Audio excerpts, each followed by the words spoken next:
Some of you here are adapt or need Cole's notes. So you're kind of like me. I just want to give away the whole talk today. So if you leave a bit early, you're not going to miss a thing. So basically, the word, this is God's word, the Bible. It's going to awaken you, and the world is here to cause you to sleep. For the last week or so, we've been looking at hankies and wallets. That hanky was the touch of God. And that's going to awaken a human being, and our wallets are putting us to sleep because we hide inside of the wallet, the safety of the wallet, the confines of the wallet. So there. Now you know what we're going to talk about. But this is going to awaken you. Norm, you got one of these? You got a few of them. Yeah. Yeah, right on. You may sit down.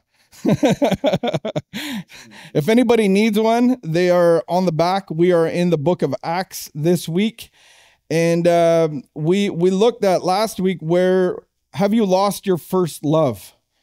What is your first love? Is it your wallet? Is it the world? Is it your cell phone? What happens when your first love gets challenged and you're like, no, man, I like God first. Even saying God first, I would say, is a thought in your head, because that means if God's first, he's a priority. So he might not actually be in your relationship over here, and he might not be in your work over here. God's not a priority. God is in all, and it has to be everything of your whole entire life. So what happens when your first love gets challenged? Is there a little riot in your heart? You know your first love when it does get challenged. The first love I define as worship, what you worship. And what we worship, we go to these things for life and validation. So when that source gets challenged in your life, and you say it is God, but then something happens at your work and you don't have a job, and all of a sudden you're like, oh, that might be your first love, your income, your position, your relationship, whatever it is. Your first love is defined as to what you go to for life and validation. Acts 20. We are in Acts 20, verse 1. When the uproar had ended, Paul sent for the disciples, and after encouraging them, said goodbye and set out for Macedonia. He traveled through that area, speaking with many words of encouragement to the people, and finally arrived in Greece, where he stayed 3 months, because some Jews had plotted against him. Just as he was about to sail for Syria, he decided to go back through Macedonia. He was accompanied by Sopater, son of Pyrrhus from Berea, Archytas and Secundus from Thessalonica. Hey, I'm doing good so far, guys. Yeah, I know. You guys are waiting for that roller coaster, but we're smooth sailing. I need a drink of water now. And Gaius from Derbe, Timothy also from Tychicus, and Trophimus from the province of Asia. These men went ahead and waited for us at Troas. So this is a collective of, I would say, church representatives that actually took up an offering, and they're going to try to deliver it to Jerusalem. So as we've been studying the book of Acts, I believe that this is the Christian life is a new way of living. This is an offer on how to live differently than you were living. And it's a life that is offering you a new way to be powered. You might have been powered by finances or addiction or whatever it is, the spirit of that. We actually are being invited into being powered by the Spirit of God to do his will. So it's a whole new life that you're being offered as a Christian. So I like to take certain things out of here. It might be things aren't necessarily set in stone, but they're good increments and measurements of kind of some of the values and principles of this new life, what it has to offer. So it doesn't mean that it's set in stone, but it can be useful as a rule or a value to be able to guide you. The one thing I see at the beginning of this and through the book of Acts, they cruised in twos. Have you ever heard that when you were a kid? Always cruise in twos. My kids got to a certain age. One was a bit older, and we have all these parks in our neighborhood. And finally, one day, they said, can we go to the park ourselves? And it was like cruise in twos, guys. And one was a little bit older. He was the safety guide. He was the guy that he was safety. The other guy is a social committee. Social committee can get a little carried away and end up getting adopted into a different home. And they cruised in twos. And so we just said, whatever this one says, you have to follow suit. And you get in a lot less trouble when you're cruising in twos.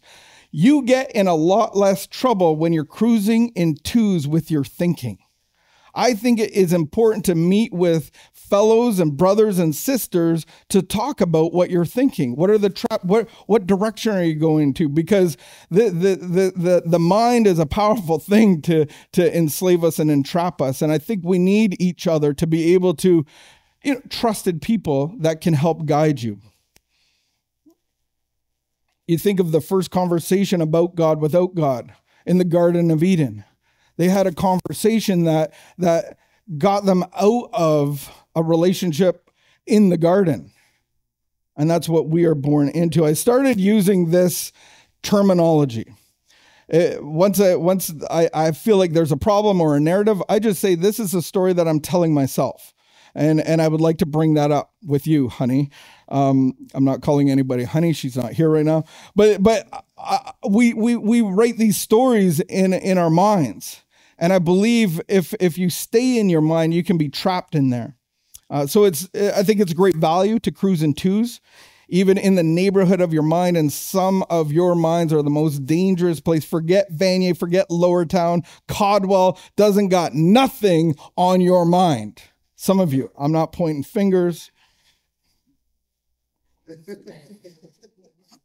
But we sailed from Philippi after the festival of unleavened bread, and 5 days later joined the others at Troas, where we stayed 7 days. So in that festival of unleavened bread was the Passover. So you might know the Passover. That was representation of the slavery in Egypt and the angel of death and the blood of the lamb on the doorposts and then the freedom into the promised land. And so the Passover was that. The Seder meal is one of those days within the 7 days of the feast. And the goal is to remove all leaven. Does anybody know what leaven is? Yeast. And yeast is symbolic for sin. Yeast, has anybody used yeast? What happens? It grows, it puffs itself up. If you have yeast in your heart, you get a little bit puffy. No one likes a puffy bag of milk. And it's not a humble bag of milk, it's a past due bag of milk. And it's their goal was to search for all of the yeast and leaven. And so they made this a mission. And so where do you get crumbs in your house? In the toaster, under the fridge, maybe under the stove a little bit. How about the cushion cracks? Does anybody even clean there? I forget those things. I found, we won't go into that, but wow, it's a nightmare. And it's like what you come to realize is that I will never be fully rid of these crumbs. Like it's almost impossible. And the point is to point to Jesus, the blood of the Lamb. Only Jesus can get rid of all the pride and the puffiness and the sin in my life so that I can be seen as righteous in the eyes of the Father. Verse 7, on the first day of the week, we came together to break bread. So what's the first day of the week? Sunday. Who said Sunday? Did somebody say Saturday? Did somebody say, what's the first day of the week? Let's ask this again. Sunday, yeah. We'll go with Sunday. This is what they did. They would have a service like this, but they would. Does anybody remember our first service at Union City Church? There is one other person. What did we start every service with? Oh, wow, you don't remember. Waffles. We were at one point known to the younger children as the waffle church. We want to go to the waffle. We would have a hot meal just like they did in the early church. They would have a hot meal. Then they would have communion, like actual communion to give thanks for Jesus's blood and broken body. There would be teaching, and there could be a song or five. What's the Sabbath day? It was a command to keep the Sabbath day. Keeping the Sabbath day is a command to the Jews. It was about God. What was the Sabbath day? The last day of creation, the day of rest. Yeah. And so God breathed out creation, and the last day he rested. So it's a celebration of a finished creation. Jesus rose on what day? The first day of the week. But yes, 3 days. Yes, right. But he rose on the first day of the week. We do that on Sundays, and it's a celebration of the resurrection of Jesus. So do we need to keep the Sabbath? It's not really we do. Okay, it's a command to the Jews, though. But in the spiritual life, we are all commanded to keep the Sabbath, a day of rest. You see this in real life, in farm country and fields. And they would have these plots of fields, and they would grow their crops, but every 7 years, they would have to rest a portion of their fields. And it seems like that's a waste. We got production, we got people to feed. But if they didn't do that, and I know our modern day today, we can put nutrients in the ground and all of that stuff, but that causes a lot of problems as well. But even the fields need a year of rest. I look at that in my life, and this is one of the things that I want to pull out of this is how we're designed. To be designed to be at the feet of Jesus, just like Mary, but then to be an action figure like Martha, but we need that balance. So what does rest look like in your life? In this busy world, what does rest look like? Like taking a little time out, sleeping in 1 day a week. I think it's a little bit different than that. It is for us to recharge. It is for us to run this race. This race at sometimes is a sprint, but the whole race in itself is a marathon. Has anybody been in a marathon? Really? You ran a marathon? Good for you. Wow. That's incredible, by the way. That's a lot of kilometers. How many kilometers? Okay, a full marathon is 45 kilometers. Okay. I was like, you're super grandma. But a marathon's a long race. Has anybody seen somebody run a marathon race? Have you ever kind of ran with that person? I ran with a guy that was in our community, and we were giving him water, and this was in Asia. He actually, I think, won the race or came second. I could not, at the fastest, I could not even keep up to him. That's how fast we think marathon runners, they're just slow. They pace themselves, but their pace is a little bit different. But we're called to run a good race as well. And so we run that race well from taking breaks. What does taking a break look like in this new life that you're being invited to? What causes you to time? Not waste time, but what gets in the way of your busyness? Well, a life of prayer, a life of meditation, and fasting. All of these things are part of the new life, of the spiritual life that you're being invited into. I heard a pastor interviewing people that go fast. One of them was a race car driver, and he was a Formula One race car driver. Those are the fastest people on earth. And the pastor said, "What's the key to going fast?" You know what he said? Braking. Braking is the best way. The best breakers are the guys that win the races. And it's no different in this race, in this life. The best breakers win the race. But it seems like it's not as productive. What do you mean I got to sit in silence and meditate and do that for the morning time, like an hour, a half an hour? I only got 2 minutes to do that. Well, the invitation is wake up earlier, maybe. The key to going fast is braking. Are you running the race? Paul spoke to the people, and because he intended to leave the next day, kept on talking till midnight. That's a long time. We had a meal. We had communion, we had some songs, we had some teaching, and then Paul talked till midnight. Who gets tired at 9:30? I know. I was out the other day with my friend, and I was like, it was early. What time was it? 9. It was about 9, and I'm like, man, I'm hungry. Like I didn't have enough dinner. And then by the time we get packed up and we get in the car, and I'm like, man, Jared, I'm tired. It's like 9:38. Time's winding up. Imagine sitting after dinner and communion and some teaching in a warm room 3 stories up with no AC. Man, till midnight. Our church services are now what? 20 minutes? Pastor should speak for 20 minutes, maybe 30 minutes. That's pushing it. I've got talked to in my life before. Guys can only hold their attention for 18 minutes. That's where the TED Talk comes in. There's in this life, and this is something that I'm pulling out as well, there's a high importance on teaching and learning, sitting and listening and studying. Today's culture, what do we have? What does the world have to offer you? To stay asleep? Go, go, go. 10 seconds. I was meeting with a consultant for ads, and he saw some of the stuff and some of the video stuff, and he goes, Jon, you have 1 second of my time, and you just blew it. So he goes, you gotta think this differently. You got to come out with one word that's going to hold my attention, that piques my curiosity. And that's the world that we live in. 10-second attention spans of scrolling and scrolling and scrolling and pictures and comparisons of social media and smartphones. And today's culture offers you a mind of mush. My son goes to university.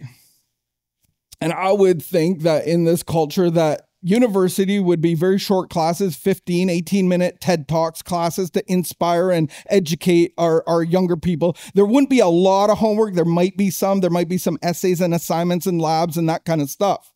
My son goes to 1.5-hour classes. There are 3-hour classes. There are 6-hour exams. I couldn't sit through that. I'd fail. Maybe I got a little mind of mush. But it's not that you can't. It's how have you trained your mind? Is it the way of the world or is it the way of the word? Because the word's going to open your mind and keep you there and help you sit and be. What's shaping your mind? The word or the world? It's incredible to see a student study in university that they're actually paying for. And then they want to graduate. The hours that they put in, the hours and hours. It's incredible. It's not that we can't. Verse 8, there were many lamps in the upstairs room where we were meeting. Seated in a window was a young man named Eutychus, little Eutychus.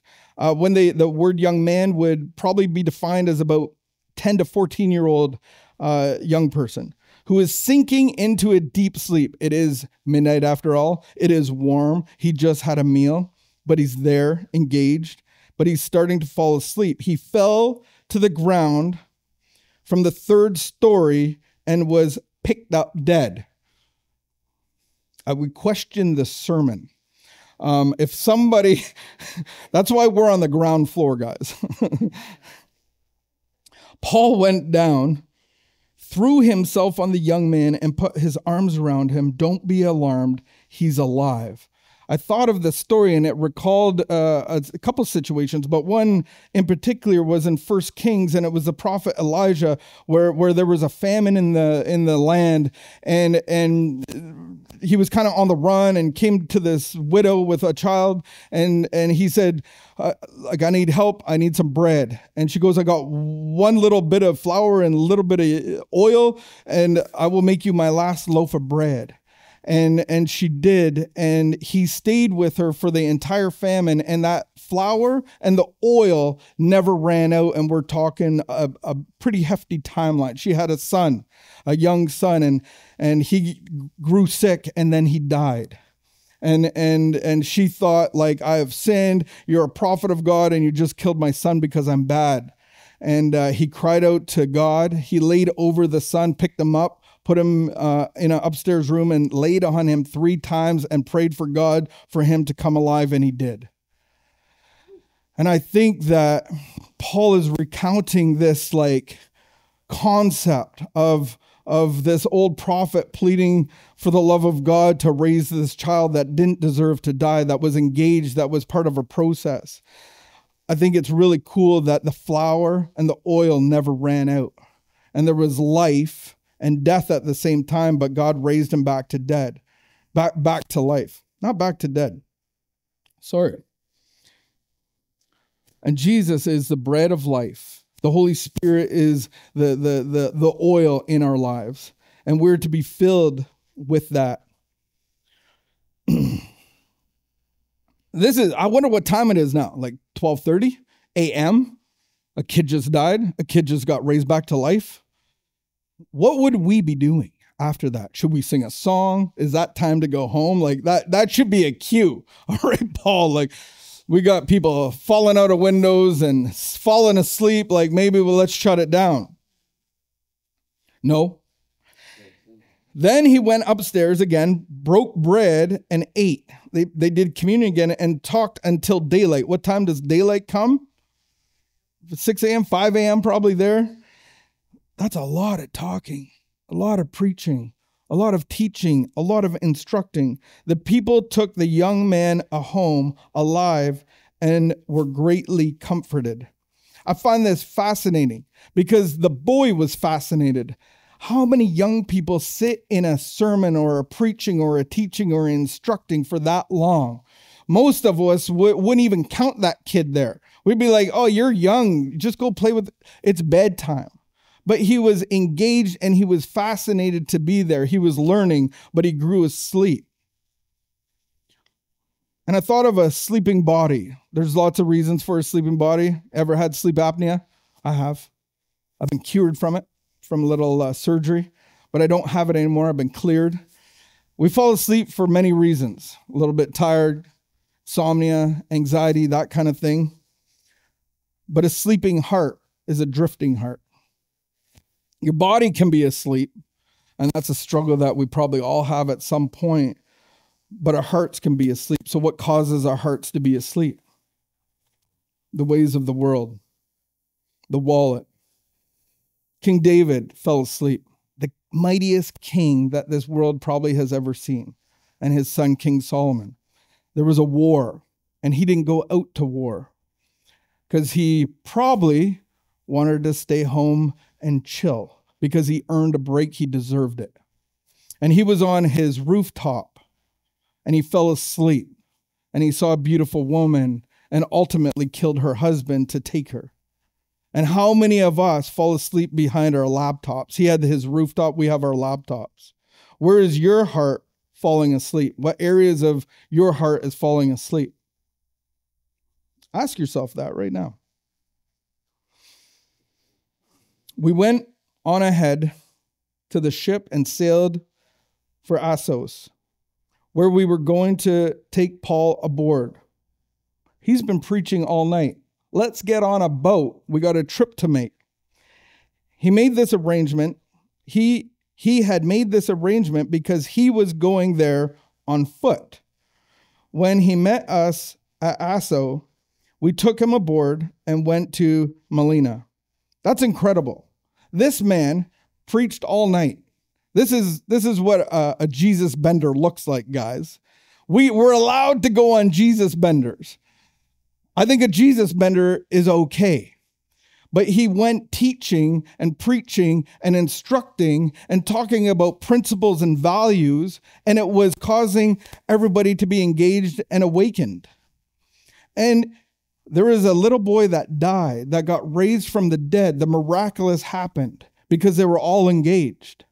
And then he preached until the morning, the crack of dawn. Do you think they had a little breakfast? I don't even know. It's not in there. But now he's talking. This is our whatever.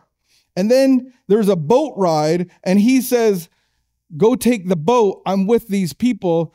And I looked at the map. It's about 30 kilometers. So he did this all night, and now he's going to walk with more people. Why is he going to do that? because I believe he has an opportunity to continue teaching, to continue being filled by the Spirit and the oil of God to be poured out. I don't think this is humanly possible.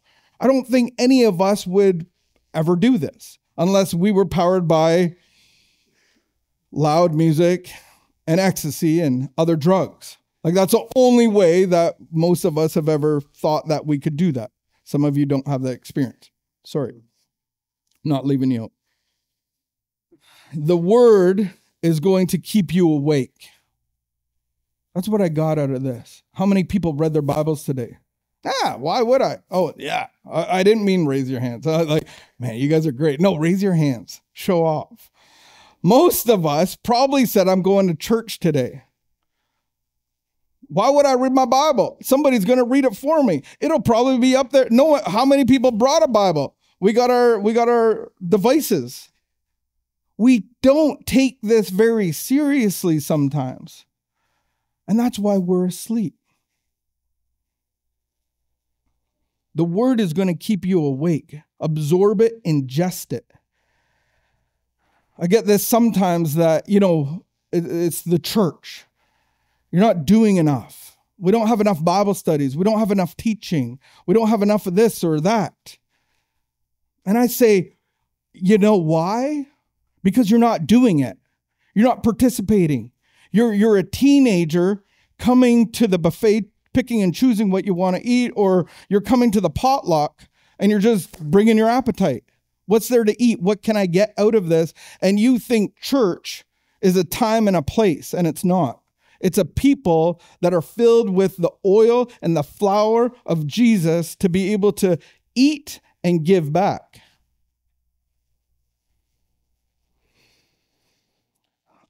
I like this time as a huddle.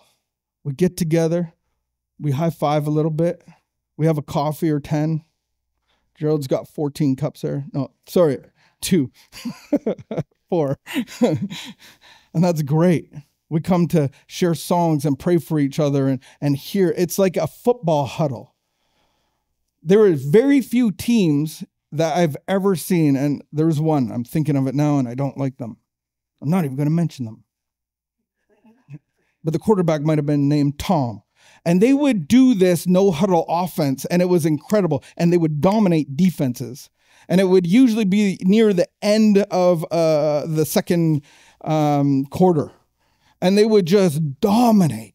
And it's like disgusting to see.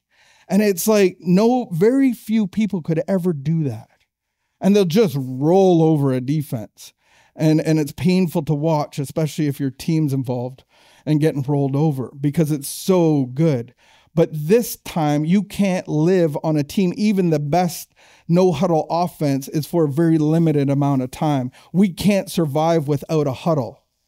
And so this Sunday service is coming together as a huddle to be encouraged, to be lifted up, to hear some prayer requests.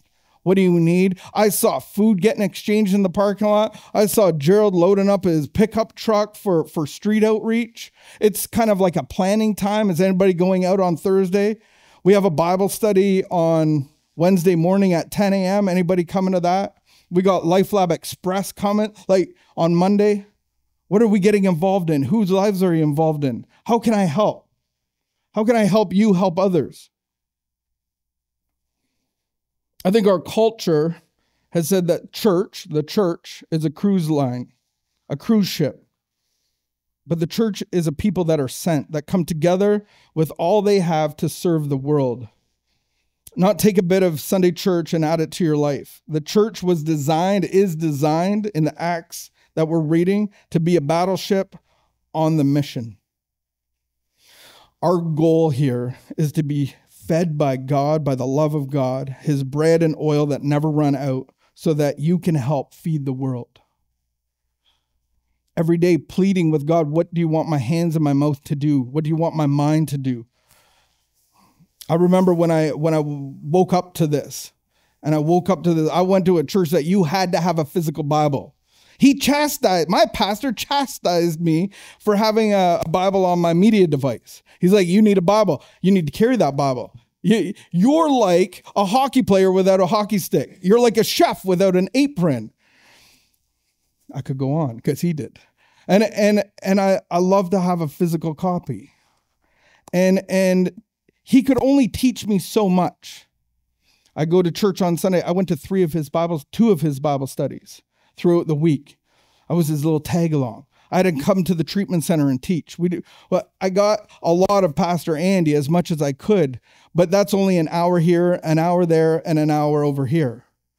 What I've come to understand and what's accessible to all of you is hundreds and thousands of hours of biblical teaching. I went through Chuck Smith and Joe Focht. These are OG pastors of the Calvary movement, and they go verse by verse through the whole Bible. 15 years of teaching each. And I sat there and absorbed it. I didn't take notes necessarily. I just got it into me. And I believe that's part of this life that it has to offer is let God be absorbed by the Spirit of God and his word. Get it poured into you, because one man or one place can't teach you everything that you need to know. This book is incredibly complex and simple at the same time. There's 65,000 backlinkings from the Old Testament to the New Testament. How many do you know?